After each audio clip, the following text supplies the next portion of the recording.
So we're all finding out apparently through news articles now that Chaya Raichik, the Libs of TikTok lady, has published a de facto hit list, who she's using under the moniker of Charlie's Murderers. And I am one of the dozen or so people that's on it.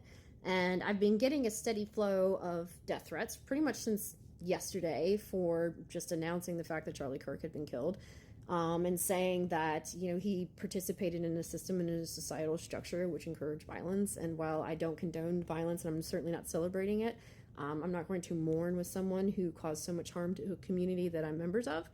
She apparently has now started a list of people that she says are celebrating Charlie Kirk's death and listing their personal information, where they live, where they work, pictures of them and their bios and all this other stuff on this hit list. And I was wondering why people were attacking me for an association that I have because it was wrongly stated on this site.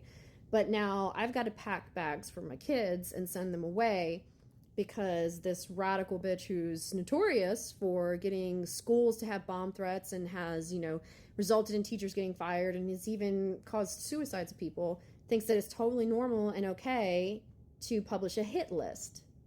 And so that's what's happening now. We're waiting on the police, and then we're going to follow up with them, and then we're going to have to deal with all of this stuff for days. My family, who's already been traumatized by these crazy people in the past, are going to have to relive the whole process of protection. And they're out there declaring war on us as if they already haven't been fighting a war against us, as if this hasn't happened like before. And we're just supposed to be like, well, this is a normal part of the far right now, so it's totally okay to have a website hit list of people and name them and where they live. And apparently, according to Wired, one of the people on this has gotten death threats and has had to flee. They said something about how another person was fired. And here I am, having not celebrated anything, wondering why the fuck I'm involved with it. And this is the far right violent rhetoric that everyone is still talking about because it never stops.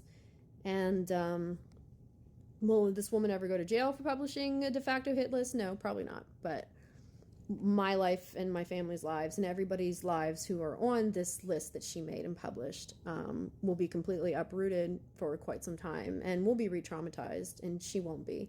And that right there is how our government embraces and endorses and amplifies violence, by not doing anything about those people.